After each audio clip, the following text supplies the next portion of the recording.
government even more in pressing forward on economic reform. So we're very pleased, as I said, to welcome President Saakashvili to the podium.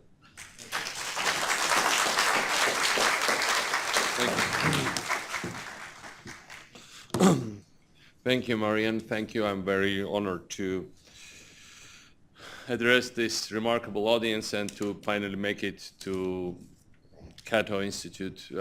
As many of you, as basically lots of people who come to DC, I've always driven by, and this is the first time I was actually admitted inside this remarkable institution.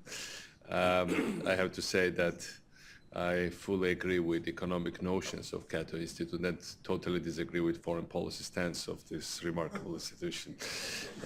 But these are the complexities of our approach, but otherwise I have to say that, of course, your stand up for world liberty is the main thing that basically unites this audience, us worldwide, and makes the idea of this think tank so attractive. I also want to greet, beside this hall, the people who are gathered at Saakashvili Presidential Library. This happened to be the only public building that was built in Georgia for the last 2 years since I left my office. Needless to say that before that country was rebuilt with amazing pace. I have to greet these people because I don't have opportunity to go there due to a number of very politicized cases started by the new government of Georgia against me. But I have to say that today, I mean, thank you for all this introduction. You already spoke about benchmarks, and for small countries, benchmarks do matter. That's our, kind of, when you introduce our country, you have to talk about these places in rankings. But I think the most remarkable transformation that really happened in Georgia and that makes Georgia so attractive for all this region is the change of approaches, the change of mentality. We all were in this vicious circle of post-Soviet, we're captive of this post-Soviet, Soviet hopelessness. And the way of thinking, the way of doing things, the way of not doing things, the way of basically following stereotypes. And this is not only post-Soviet. I remember, I studied at Kiev State University, and obviously there were lots of, I studied with some remarkable people like my classmate Petro Poroshenko of Ukraine now, but also we had lots of students from third world countries. Majority of them were from third world countries. And during one of my first official visits to France, to Paris actually, I was contacted by my former classmate from one of the African countries, with whom I was friends at the university, and who learned about my visit there from French TV. So he would absolutely wanted to come and see me. So I told him, yeah, well, let's have drinks. And so he came we went to the bar downstairs at my hotel. And so he had been prime minister of one of the African countries for several years prior to that. So he made it to the top before me. And he told me, look, I came here to give you an advice. And I think I already have experience, so I need to share it with you. And my advice is that, until, I don't know how long will you stay in office, but as long as you stay in office, steal as much as you can. Steal. And because he said, I regret every single cent that I didn't steal when I was there.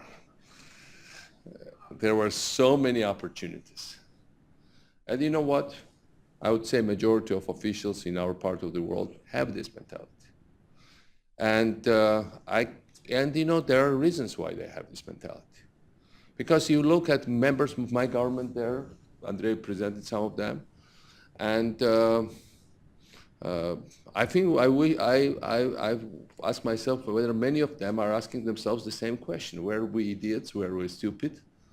Why didn't we steal? Why didn't we use our opportunities? Georgia's budgets grew how many times?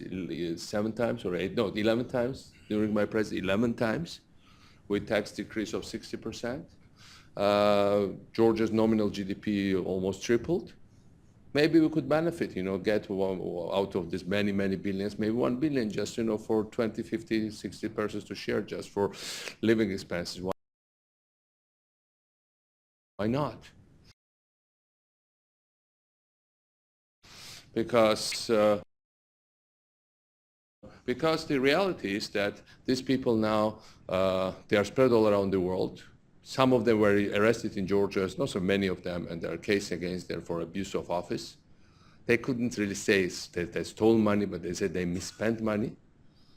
There is case against me for instance, buying, my office apparently bought several suits for official occasions. I wasn't even aware of that, and there is a criminal case against me on that one. They started with the fact that they were saying I stole 19 billions, and then it came down, it all trickled down to several suits and a few other things. But the reality is that we had this government that has this sense of that they were building a new country.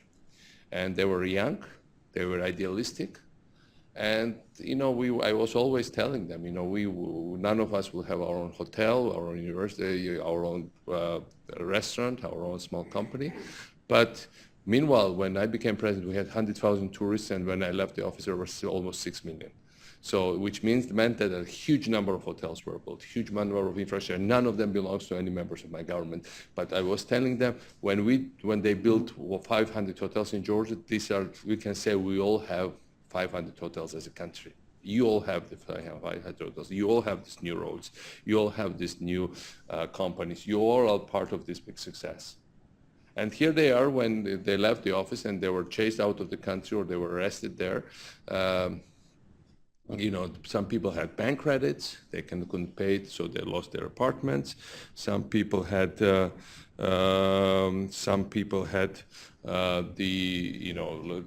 at least this long-term thing for stability. Some people had credits for cars, some people had other commitments that they've taken, and it's basically they neither acquired long-term stability nor they acquired wealth. So, and that's Georgia's example is very indicative of that, it's not a clear road to, there are no clear ups in history, there are ups and downs. And really what really changed Georgia was this, but still I think these people, despite these past personal setbacks, can claim one big thing, that they left a real country behind with real functioning institutions. And that's very important, because what we left, of course, population that was very angry at many of our reforms. Can you imagine, we pulled out basically a country with feudal mentality, with lots of medieval instincts, out of this thing, and then brought it through very fast reforms to much better, much higher standard of living. Of course, still Georgia was a poor country.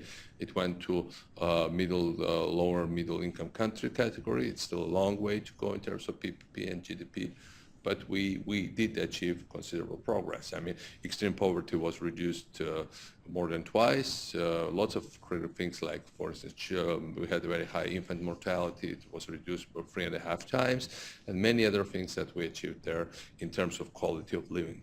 But also country change in terms of appearance, in terms of many things. I mean, if Georgia is to be accepted to the European Union tomorrow, we might not need the same kind of money from the European Union as most of Eastern Europe got, say for roads, for infrastructure, for bridges, for other things. We've already done all that on our own, most of it, well, of course, with some international institutional assistance.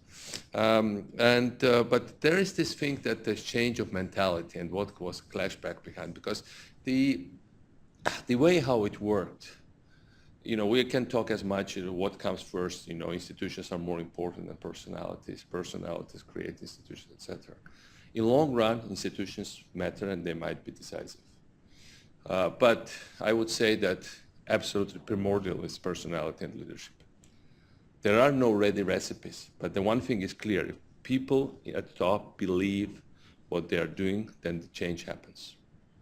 Not their plans, not scientific scholars, because I often hear, we should bring big group of advisors, and advisors will advise, and they will, does work. We started our reforms by ignoring almost every single piece of advice from IMF and the World Bank. And I remember that when we lowered taxes by 60%, IMF, when basically the Georgian treasury was empty, IMF came to us and they told us, "You are crazy guys, you are committing suicide, and there is no way we would ever sign this program." And we told them, "Give us 6 months," and then I don't know in how many months' time, they said we were so proud and happy that we supported this great reform program of the Georgian government. So I don't really believe that there is this thing, every time they were behind us. So whenever the governments are appreciated by the fact that, they are listening to every advice, I think that those countries that have such governments are in trouble. Because that's not a real leadership. They just, I also admit that there are many cases when these advice are better than what the governments are doing. But that doesn't speak very well about those governments, right?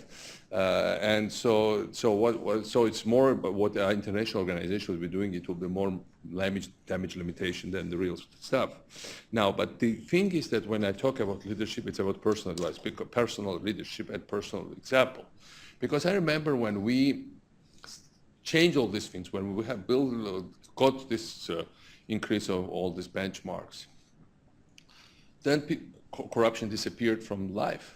We had these public service halls. We had the world's fastest customs procedure, according to IFC, world's fastest document ID issuance, world's fastest registration of companies, world's fastest construction permits, world's fastest property transactions. And that's, people started to say, okay, they tackled petty corruption, because that's also approach of many Western experts, quote unquote, because they were saying, yeah, but then they gladly accepted this thesis that there is no petty corruption, but there is elite corruption. That is to say, Saakashvili, his ministers are making money. Of course, that's really people. Nobody is asking money from people, like lower level officials are not making money, but these guys, of course, are making money. It's such a bullshit. Because, but this reflects fundamentally this kind of, looking down on all these countries and saying, oh, only, OECD countries are capable of real reforms. Only West can do real reforms. And these guys, not really. Something should be wrong there. Something is not clean. That's fundamental approach, which I also confronted from the West. Lots of times, most of the time of my presidency and post-presidency when I see the assessments after. Because they fundamentally, very many people here also in this town cannot believe that there can be genuine cases of success. But then again, going back to this issue, there is no way, under any circumstance, if the leaders are corrupt, then the others will not be corrupt. No way, because everything comes from personal example. And I'll give you very clear cases. Like, for instance, when you have, I had a predecessor who was the richest man in the country until some oligarchs from Russia showed up, because they plundered much more money than my predecessor could in Georgia. But he was rich because he owned the main cell phone company, his family, and he basically at a certain moment it was a monopolist, that company, but then I was head of Parliament's anti-corruption committee, and we forced them to admit other companies into market, but they had enough advantage before. And then this Shevardnadze's wealth grew 4 times or 5 times in my presidency, because that's how capitalization of his company grew.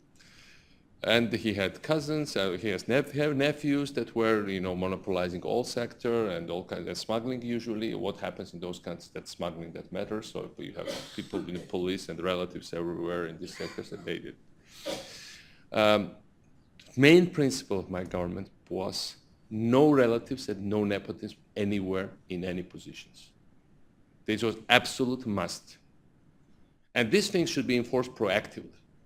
Not only we didn't appoint our relatives or whatever people, and the important thing about Georgian government that this was a very unhomogeneous group. We had nothing in similar. It's a small country, but there were lots of people from different regions, from different backgrounds. None of us were really in the same class anywhere or in the same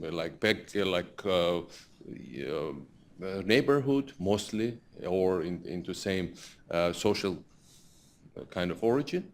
Very diverse group. The only principle was that people are idealistic and committed to doing something. And that was the thing, that not a single tribal group or ethnic or religious or, like whatever, or the Lake Cooperative of Russia or St. Petersburg gang, sorry for everybody from St. Petersburg, yes, but obviously, but people from entirely different backgrounds. And this was absolute mass that you don't allow this thing. And not only that, of course, the temptation for relatives to become successful businessmen was great, because before only relatives could make money. Because if you would not enforce proactively this would happen anyway, which meant that I had to instruct our Ministry of Interior and security officials there to closely follow my relatives so that they don't somehow to report immediately if they start any movements in the business, if they, and God forbid, they become successful in business. That's what you do in those countries. I mean, there are many Western countries where they don't do it. I know most of them, but in our countries, you have to do it, because that's an absolute must if you want to give this set personal example. Because, the way how it works and how we talk about police reform, Georgia became the safest country in Europe, safer than Iceland, for 5 consecutive years, until way back to the end of my presidency. Why police was corrupt? It wasn't just that every policeman was taking bribe in the street, which, by the way, happens still in some European Union members as well, still. But the issue was that who knew whom in this society. And it's very simple, The biggest confrontation we had in Georgia, there were first of all several things. There were informal institute of thieves in law, and Georgians were very good at that. 80% of thieves in law in former Soviet space and now in Austria, places like Barcelona, we have proud privilege, dubious privilege of having them originally from Georgia. So we had these organized criminal groups that were based on family, tribal, and other ties. But also the mentality of the thing, the biggest confrontation we really started, I remember the start of our confrontation inside Georgian society was when some 3 or 4 guys from wealthy families were arrested for quite heavy criminal offense. And then Georgia's most famous then theater director called Minister of Interior and told him, these are my guys, why don't we let them go, and I'll find a way to punish them myself. And was extremely surprised that Minister of Interior said no. And that was the moment when, from praising us wildly, he turned immediately to hating us 10 times more wildly, because he felt immediate danger. Because in all previous times, in Soviet times, post-Soviet times, he would call First Secretary of Central Committee, Minister of Interior, my predecessor president, and they would do just anything for him, because they are this caste of society that were entitled to such things. So, and that's what. There you have this class structure, and you have meritocracy. And when I talk, for me, criterion of democracy is not just having formally free media or having formally free elections. The main criteria for me personally is upward social mobility. Georgia had positive migration balance for all the years of my presidency, except 1 year, the year of post-crisis and war with Russia, 2009. Because young people stopped to leave the country despite still very low GDP PPP rates. And the reason why it happened, that young people suddenly saw opportunities for themselves. Of course, this also involved social tension, because then the other people felt sidelined, but they were not in position to live anymore, and that was a painful issue.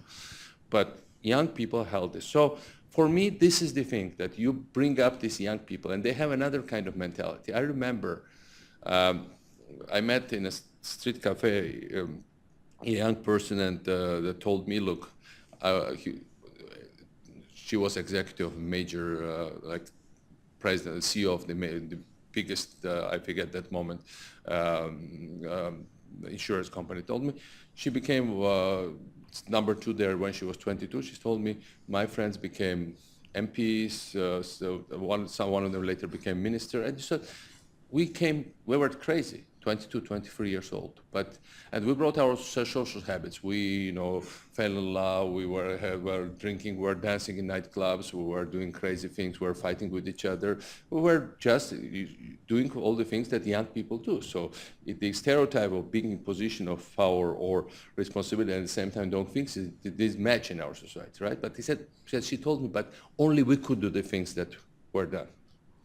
And this is exactly what also involved mental change. And my advice to my Ukrainian friends and my classmates and others who I'm friends with, all of them, was that bring lots of 25-year-olds to many positions of power. Doesn't mean that you should neglect and ignore the others, but bring lots of them up, because by themselves they will not come. You just need to create opportunities artificially to bring them up. And that's also very important when we talk about what happened. And nepotism is absolute thing, because the issue is that when you create one exception, when you create one exempt business or one exempt family or one case when somebody is treated in more privileged way, the whole system collapses. And I have to tell you that we have unfortunate example of this now in Georgia. With all the successes, with new cities we built, with all the institutional change we did, and Georgia was an amazing case. You told me, Marian just said that it was the most successful case of transformation worldwide. I don't know, maybe it could be a little bit of an overstretch, but it was extremely successful based on from where we were coming. We were the most criminalized, the most corrupt, the most hopeless, the most cynical part of a very cynical, corrupted, criminal part of the world. And saying that this it was a remarkable transformation from hopelessness and from absence of any prospect to really performing, fast developing new country that looked different. That, I look at images of my inauguration back 9 years ago. I'm just writing a book now, and I will go through video archives. And first reaction, me and my assistant, that we were looking at these images, were that we said, do we only have black and white images?